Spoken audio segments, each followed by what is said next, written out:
When we proved the argument principle, we defined the notion of the log derivative of a holomorphic function f as the meromorphic function f prime by f. We even checked that the log derivative satisfies some of the properties which the complex logarithm is expected to satisfy. We did all that without really defining what is meant by the complex logarithm in the complex setting. We are familiar with the same notion in the real setting. However, the notion has to be made precise in the complex setting, which we will be doing in this lecture. Let me begin by recalling what was the logarithm function in the real setting. We will not spend any time on that though, it will be assumed. Let me just recall it for you. Recall that the logarithm ln, I'll denote the real setting logarithm as ln from 0 infinity to r to be the function which inverts the exponential function.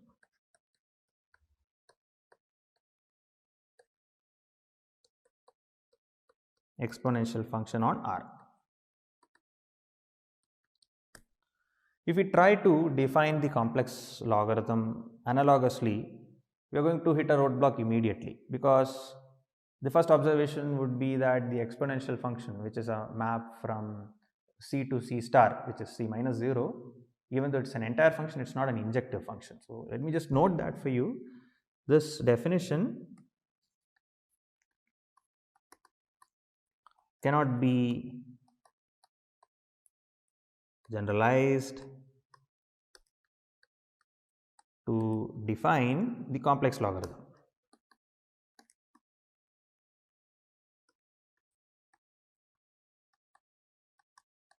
Since if you look at the x function e, let me just use exp to denote the function e, which is a map from c to, okay, I'll start using the notation c star here, which is just c minus the origin. The punctured plane is what is denoted by c star.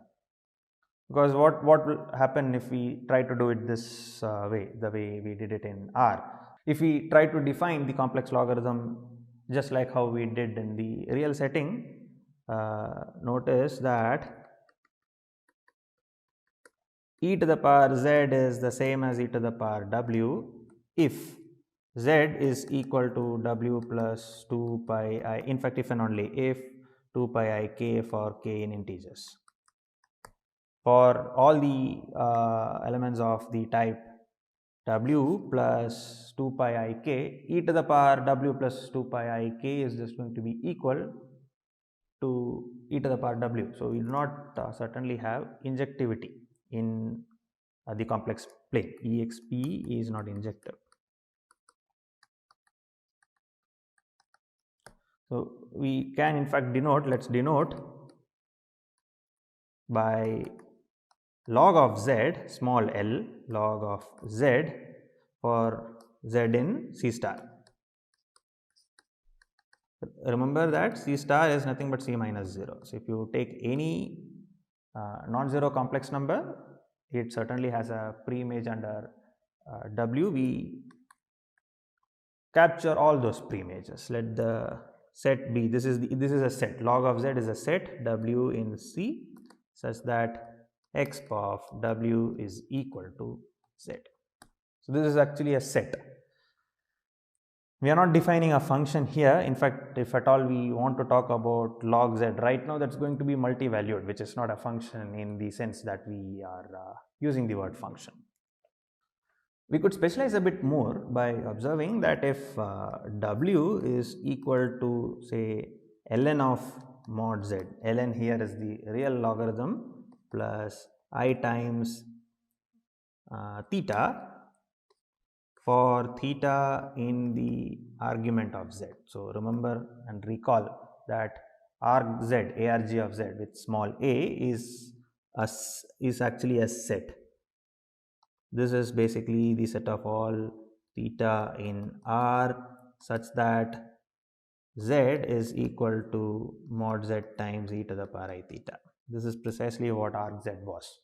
And if you define w to be defined as log mod z plus I theta, then e to the power w is equal to e to the power ln of z, which mod z, which is mod z, and e to the power I theta, which is precisely equal to. So this can be thought of as an alternate description of the set log of z, as log mod z plus I times theta, where theta is ranging over the argument of z. That's an alternate way of looking at it, but this is not something which we will be satisfied with. We would like to really get hold of an honest function f which inverts the exponential function. So let's try to define one such function, and in order to do that, let's revisit from the real analysis setting what we did when we encountered real valued functions. So let's consider a function on R which is not injective, and let's try to see how we defined an inverse of it. So for example, let's consider f of x to be equal to x square, the function from R to R, or to be more precise, from R to 0 infinity.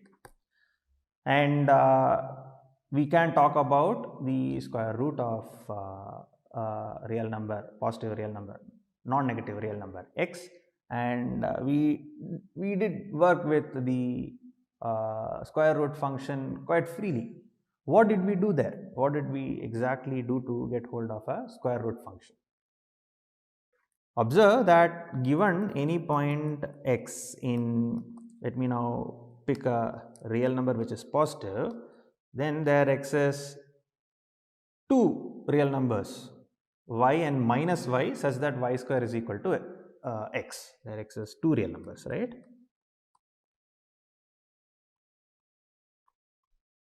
Let me denote it by x and minus of root x, such that root x square is the same as minus of root x square, which is equal to x.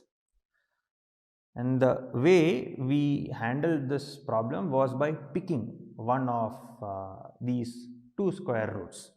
So by picking one of these square roots,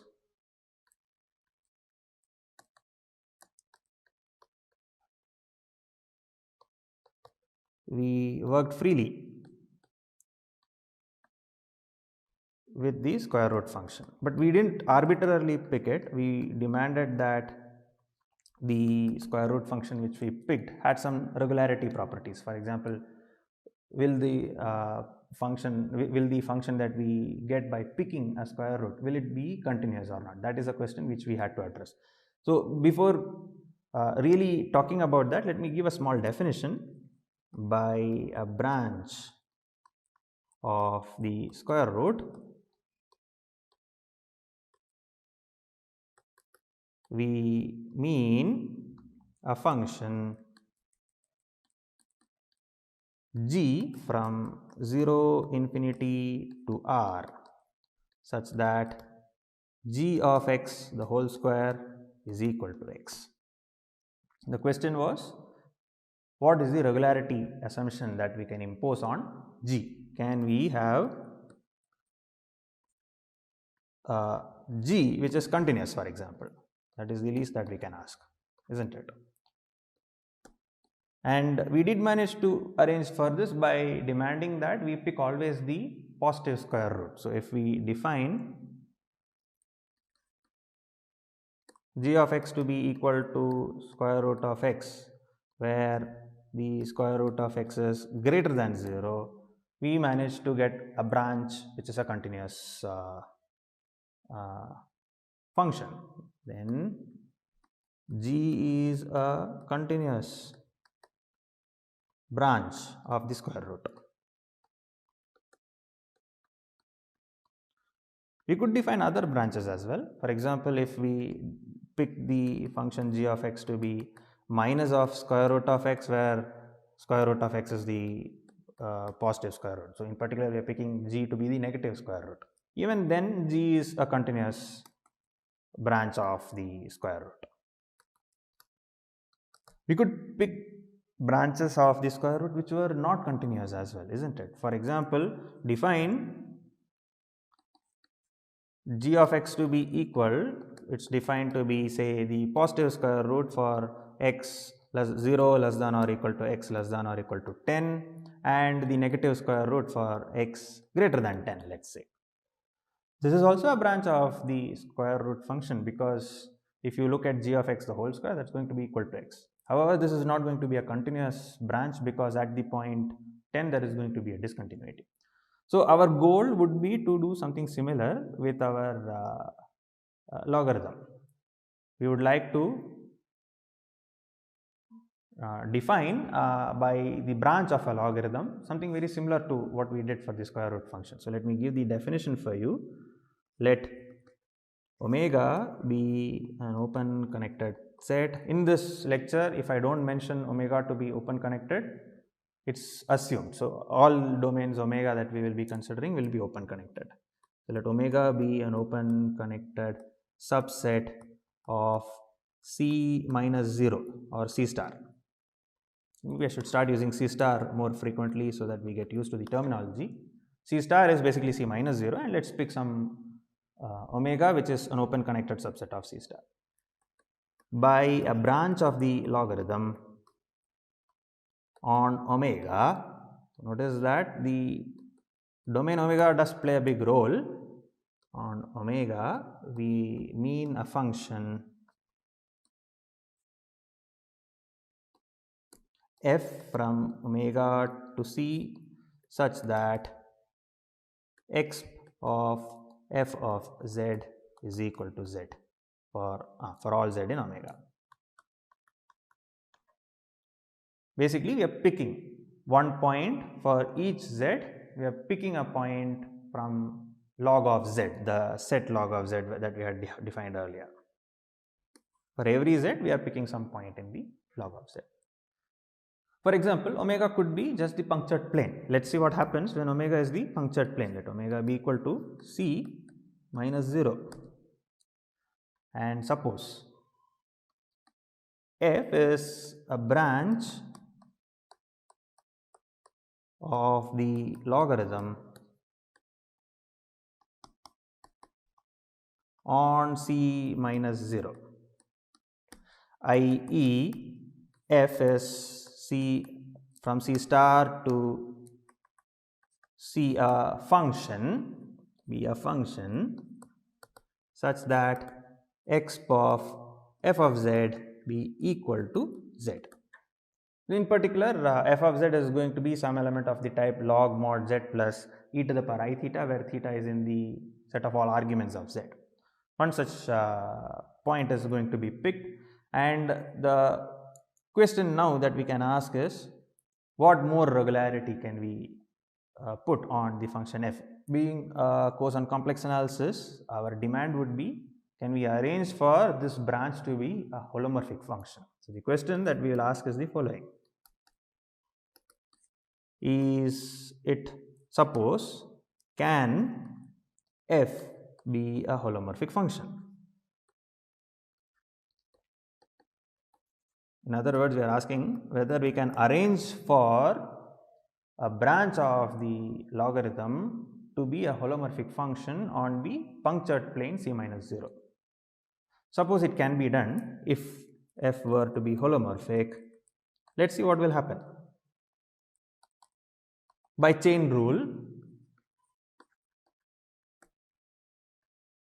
let's look at the derivative of the function, the composition exponential of f of z, and by chain rule this is just going to be equal to f prime of z times the derivative of exponential, which is the same as the exponential. But what is exp of f of z? Exp of f of z, that is just equal to z, right? Because it's the branch of the logarithm, and hence by the very definition exponential of f of z is equal to z, and this is equal to 1 because the derivative of the identity function is 1, which tells us that f prime of z. So what is exp of f of z? That's just z, because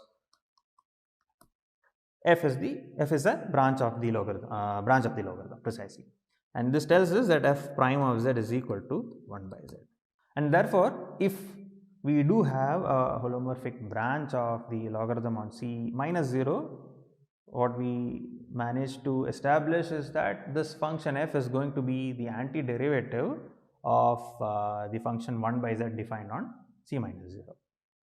Let's now try to see what happens when we look at the integral of 1 by z over a closed curve around 0, simple closed curve. Let gamma of t, let's pick a very simple curve e to the power it for t in 0 to 2 pi. I just pick the unit circle, right? And since f is the antiderivative which is in C star, notice that this is a simple closed curve in C star, and since f is the antiderivative of 1 by z, we have the integral of f prime of z over gamma to be equal to 0. In C star we have this by the very observation here. We have this is equal to 0 by using the first fundamental theorem of calculus, the complex analog. So I'll just write fundamental theorem of calculus. This is just the complex analog of the first fundamental theorem of calculus.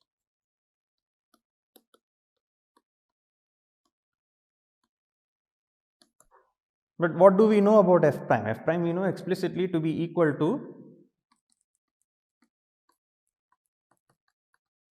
this is equal to 1 by z dz. This is the same as dz by z over gamma, where gamma is the unit circle, and we have checked multiple times that this is actually the value 2 pi I.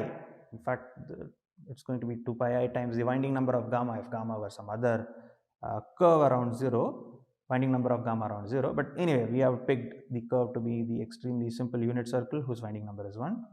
Even otherwise, we have done a direct computation to check that this is equal to 2 pi I, which in particular is not equal to 0. So we are ending up with some contradiction, right? So hence, if we have a holomorphic branch of the logarithm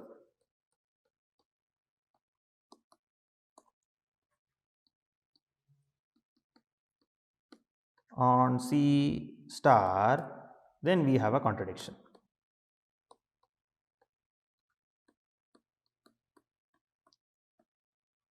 As a conclusion, we will not be able to get hold of a branch of a logarithm on C star which is holomorphic as well. We will certainly be able to define some branch by picking one element from the pre-image of every point.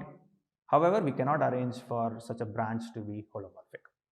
That's what we just noticed. So the next question that we will ask is, what is the next best thing that can be done? Like we were doing many times in this course earlier, we will specialize to a class of domains where we can draw some really nice conclusions, which we did, for example, while we proved Cauchy's theorem. We will specialize to the class of simply connected domains in C, which does not contain the origin. So what is the next best thing that can be done? Let omega be an open connected set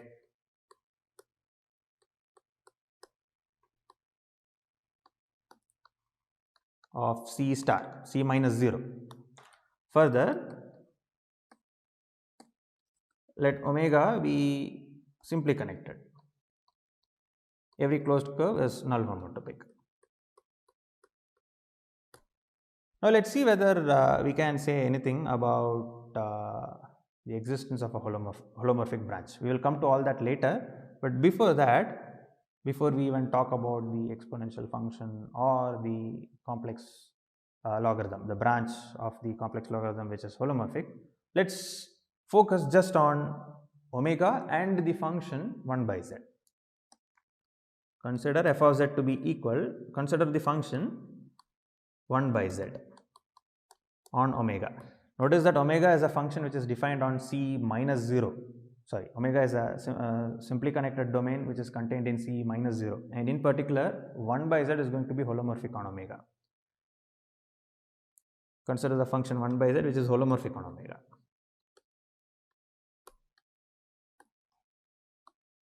Also, for any closed curve gamma,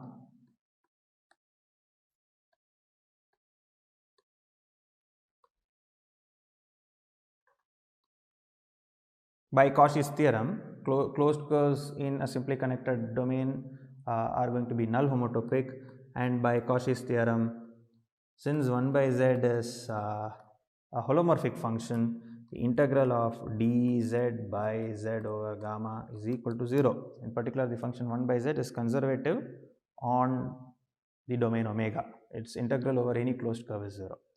Now, by the second fundamental theorem of calculus, I don't know whether I mentioned whether this was the first or the second. This was by the first fundamental theorem of calculus. This is by the second fundamental theorem of calculus, the complex analog rather, the fundamental theorem of calculus.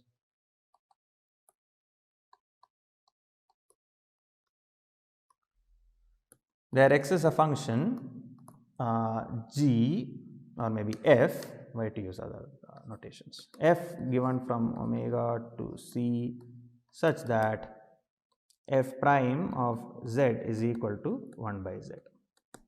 This can always be arranged because the function 1 by z is conservative in the simply connected domain omega. So, we do have a antiderivative of 1 by z by the second fundamental theorem of calculus. If you go back to the second fundamental theorem of calculus and go through the lecture once more, you will notice that this antiderivative can be defined up to addition by a constant, and let's normalize our f. Let f be an antiderivative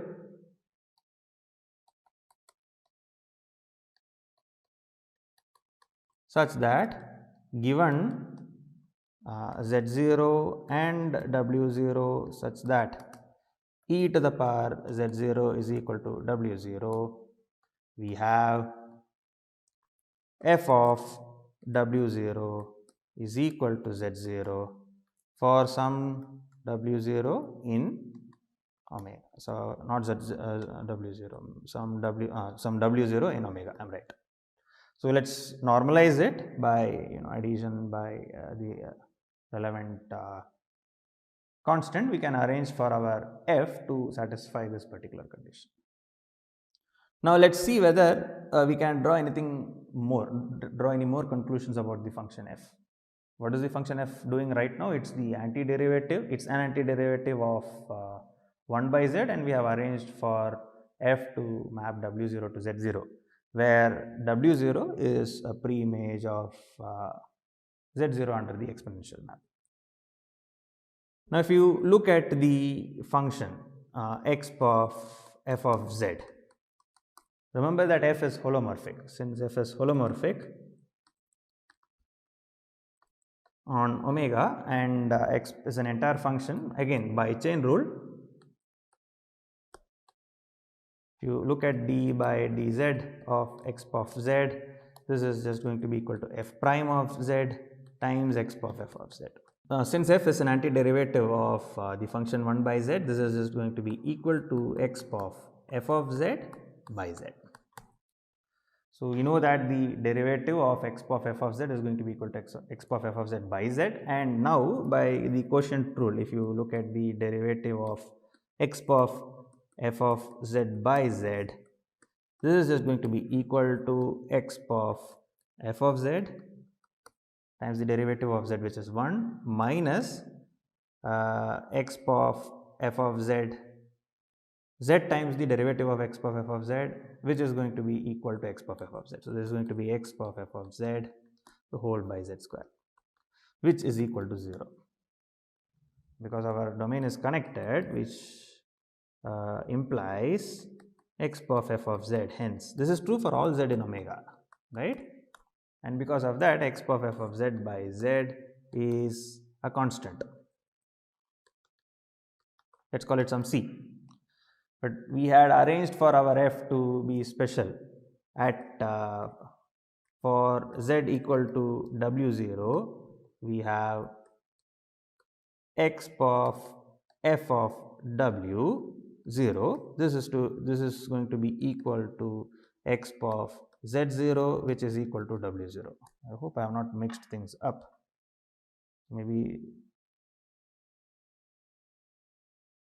exp of z0 is equal to w0. Yeah, this is right. So exp of z0 is equal to w0, and hence C exp of f of w0 by w0, which is equal to C, is going to be equal to 1. And so what we have arranged for is a function f on the domain omega, which satisfies the condition that the exponential of f of z is equal to 1. So look at the route we took here.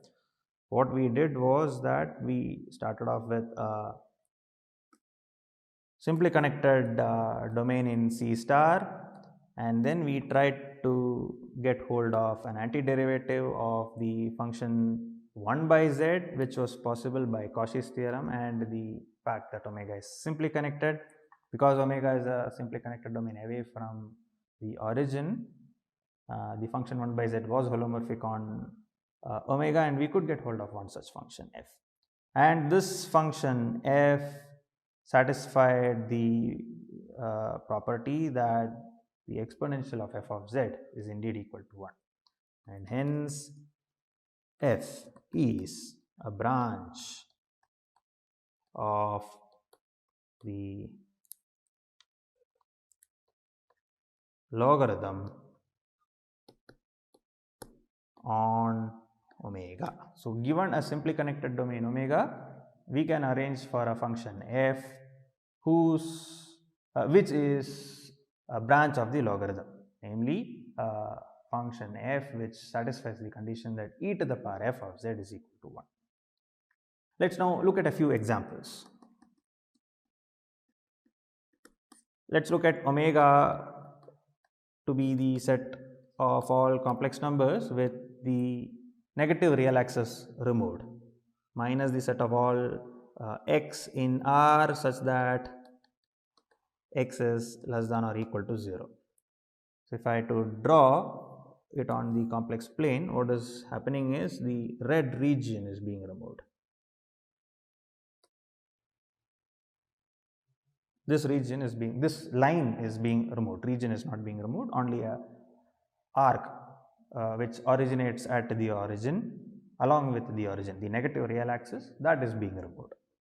Now the first observation here is to see that if you pick the point 1 here, any point on omega, c minus x such that x is less than or equal to 0, let me call it omega, any point on omega can be connected to the point 1 by a straight line. Let me just highlight that point for you.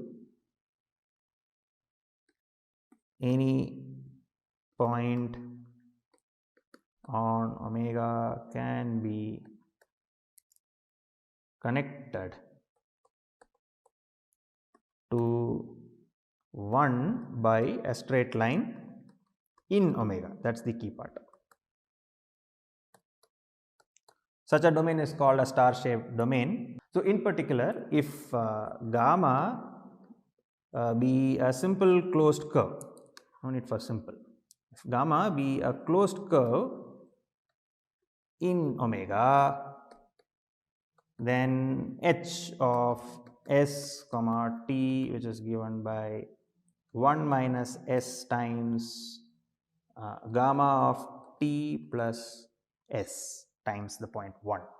That's going to be a homotopy from at s is equal to 0, this is equal to gamma of t, and at s is equal to 1, this is just going to be equal to 1. So this is going to be a continuous function from 0, 1 cross ab into omega, which is c minus the negative real axis, telling us that omega is indeed simply connected. So let me just say that this is a homotopy of closed curves from omega in omega from gamma to, let me just write gamma 1, the constant curve gamma 1. Hence omega is simply connected. and therefore by what we had noted earlier, hence there exists a function, a holomorphic function rather, there exists a holomorphic function f on C minus the negative real axis such that the exponential of f of z is equal to z. There exists a function f which is precisely the logarithm that we are familiar with in the real setting. It behaves exactly in that manner. It's a holomorphic function which is also satisfying the condition that x of f of z is equal to z. Let's see what happens when we have two branches of the logarithm. Suppose f and g be two branches of the logarithm which are continuous functions,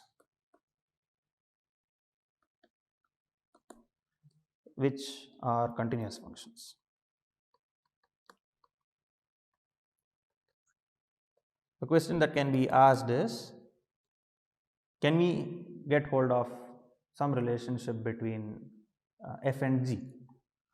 One thing that we certainly know is that we know that because both are branches, we have x of f of z is equal to, so where continuous functions, branches of the logarithm on a given domain omega, which is open connected. Then we know that x of f of z is going to be equal to x of g of z for all z in omega, and this tells us that the function f minus g, maybe I shouldn't jump, let me just write it down, f of z minus g of z is going to be equal to 1 for all z in omega, and which tells us that f of z minus g of z is some 2 pi I k for all k. So for k, not all k, for k in integers. In fact, it cannot be all k. That's where the entire discussion is going towards. Notice that f minus g is a continuous function on omega, which is a open connected set. The most important aspect here is that omega is connected, and therefore f minus g of omega is going to be a connected set. Hence f minus g of omega, the image of omega under f minus g is connected. But we know that f minus g of z is going to be equal to 2 pi I k for some k in integers. It cannot be some arbitrary value in the complex plane. Since, okay, this is an exercise for you, you should sit down and check that the only connected subsets of the set, the only connected subsets of the set of all 2 pi I k, where k are ranging over all integers, the only connected subsets are singletons.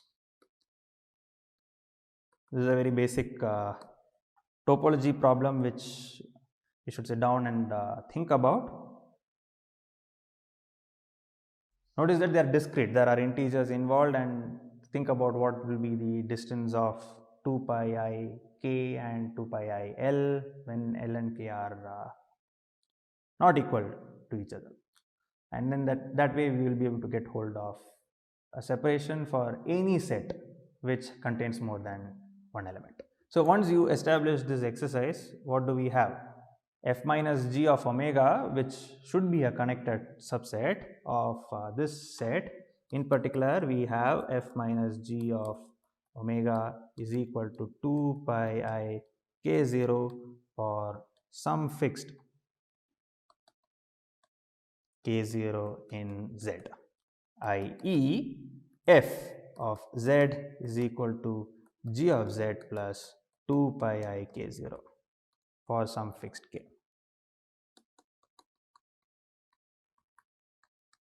k0 in z. So what we have just observed is that if we have two continuous branches of the logarithm on a connected set omega, they better differ by a 2 pi I k. And if two such functions differ by 2 pi I k, then e to the power f and e to the power g are going to be equal. So this is an if and only if statement of sorts that we have defined. So in particular, let's get back to omega, which is c star, which is just c minus 0, and define a special function capital L of log of z, not c star. Let's not go to the setting of c star. Let's go back to the omega which we were considering, the set of all complex numbers with the negative real axis removed, and define this capital L log function. We can define in c star certainly. Let me first define it for you. This is just equal to the real log of the absolute value of z plus I times the standard argument of z. This is called the standard branch of the logarithm.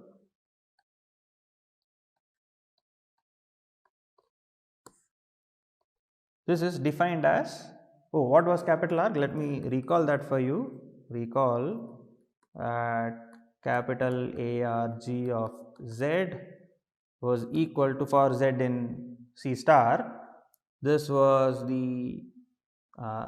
theta, where theta belongs to minus pi to pi, and z is equal to the absolute value of z times e to the power I theta. So this was the standard argument. That is how we had defined the capital A R G of z to be. So we can pick our log capital L O G of capital L log z to be in this particular manner. This is now an honest function because there is a unique such theta in the interval minus pi pi. And notice that if we focus on this domain omega, so that's again another exercise. Sit down and check that this function capital L O G of z is continuous on C minus the negative real numbers. If you look at C minus the negative real numbers, the function that we just defined, the key thing is to notice that the problem comes at pi and minus pi, and that's precisely where the negative real axis, for example, is going to come up.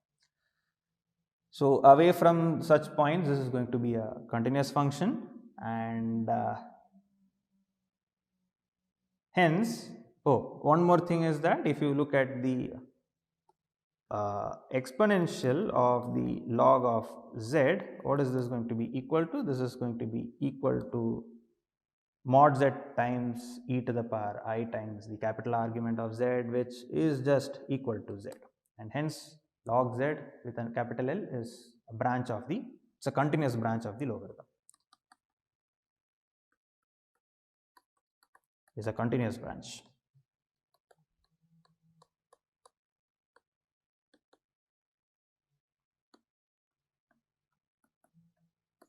On omega, which is C minus the negative real axis. But we just checked that any two branches which are continuous should differ by 2 pi I k. Since there already exists a holomorphic branch of the logarithm, which we had denoted by f on omega by the above, I should have called it something, maybe the proposition or the observation. Let me just call it observation. By the above observation, capital L O G of z is just going to be equal to f of z plus 2 pi I k naught for some fixed integer k naught. But then this right hand side is a holomorphic function, and hence capital L O G of z is a holomorphic function. So we in fact have an explicit expression for a holomorphic branch of the logarithm on omega, which is basically C minus the negative real axis. Of course, C minus the negative real axis was just one example of simply connected domain in C star. We could have picked any simply connected domain. We do have the existence. So for example, existence of a branch. So for example, if omega is say the disk of radius 1 around 1, this is a simply connected domain in C star.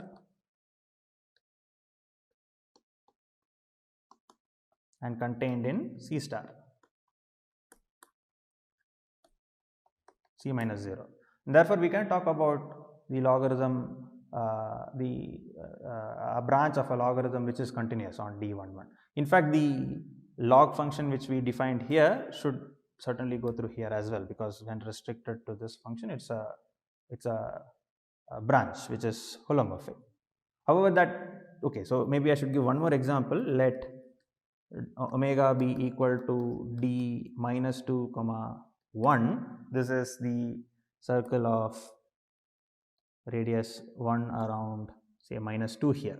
So we are looking at this circle, and here if you carefully look at the capital L log function here, that's not a continuous function. So in particular, you will not be able to realize the capital L log function as a holomorphic branch on this particular domain. So where we are looking for the branch of the complex logarithm matters quite a lot. So observe that there exists a holomorphic branch of the complex logarithm of the logarithm in omega, because omega is a simply connected domain contained in C star. However, also note that capital L log of z, which can be defined on C star by the way, is not continuous here.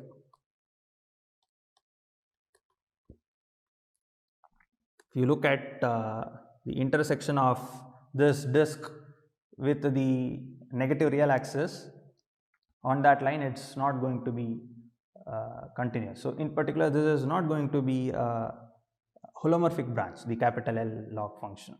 We do have some other branch which we can get for the holomorphic branch for the complex logarithm, but this is not going to be one. So it depends. The point that is being stressed and pushed forward is that when we talk about the holomorphic branch of the complex logarithm, it matters which domain we are considering. Let me conclude this lecture by using the knowledge of branch of the logarithm to construct branches of some other functions which are not injective. If you go back to one of the problem sessions earlier, recall that given W in C star, there exists n roots to the equation z to the power n is equal to W. This is one of the problems which we solved in one of the problem sessions earlier. Now the question can be asked, can we talk about the nth root function in the complex plane? The same problem comes up, the problem of choice, in the sense that given a point there are n pre-images, so we will not be able to get an honest function in a very simple manner. We will have to pick again by a branch. So I will not define what branch of the nth square root again is, it's just the same definition. Goal is that we would like to obtain a holomorphic branch of the nth root function.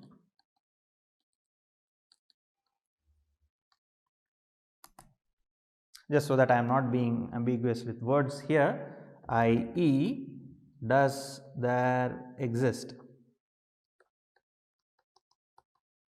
f from omega? I will not use f, f was already taken generally to denote the complex branch of the complex logarithm, branches of the complex logarithm. So let me pick g from omega to c such that g of z to the power n is equal to z for all z in omega. Does there exist a holomorphic function? g from omega to c such that g of z to the power n is equal to z for all z in omega, where omega is simply connected. Well, where omega is a subset of C star. Well, we are going to work on simply connected domains because that is where we have proved the existence of a holomorphic branch of the complex logarithm. So let's specialize to a simply connected domain. Again, as mentioned earlier, omega is an open connected set. Let omega be simply connected now. Open connected subset of C star. So in particular 0 is not in omega, and further omega be simply connected. Let f be a holomorphic branch of the logarithm on omega. So notice that because it's having a holomorphic branch here, any continuous branch is in particular going to be holomorphic, which we had noticed earlier. Now, using this holomorphic branch, let's try to get hold of a holomorphic branch of the nth root function on omega. Let's define g of z to be equal to the exponential of f of z by n. Notice that exponential of f of z is equal to z, but we are now looking at exponential of f of z by n. Being a composition of holomorphic functions,